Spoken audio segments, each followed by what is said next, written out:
ગુરુકુળ વિદ્યાલય હરણી પરસિયા ring road ખાતે શાળામાં વિદ્યાર્થી સંઘની ચૂંટણી બાદ શપથ ગ્રહણનો કાર્યક્રમ યોજવામાં આવ્યો હતો। વડોદરા શહેરના હરણી પરસિયા રિંગ રોડ સ્થિત ગુરુકુળ વિદ્યાલયમાં શાળાના વિદ્યાર્થી સંઘની ચૂંટણી યોજવામાં આવી હતી।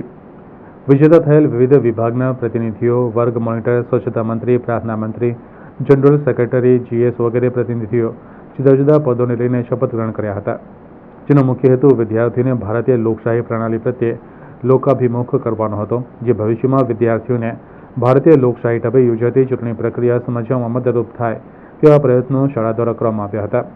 શપથ ગ્રહણ સમારોહ પ્રસંગે શાળાના નિયામક દીપેશ પંડ્યા તથા આચાર્ય ડોલીબેન ખેર શિક્ષકો ઉપસ્થિત રહ્યા હતા અને વિદ્યાર્થીઓને પ્રોત્સાહિત કર્યા હતા। ભારતની લોકશાહી પદ્ધતિથી વિદ્યાર્થીઓ વાકેફ થાય તે હેતુથી ગયા શનિવારે વિદ્યાર્થી મંડળની ચૂંટણી કરવામાં આવી હતી।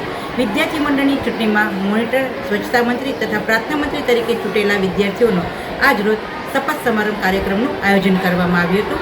સાથે સાથે હેડ બોય, હેડ ગર્લ અને જીએસની પણ એ લોકોને પણ સેસ પહેરાવી અને બેચ પહેરાવી એમનું પણ સન્માન કરવામાં આવ્યું હતું।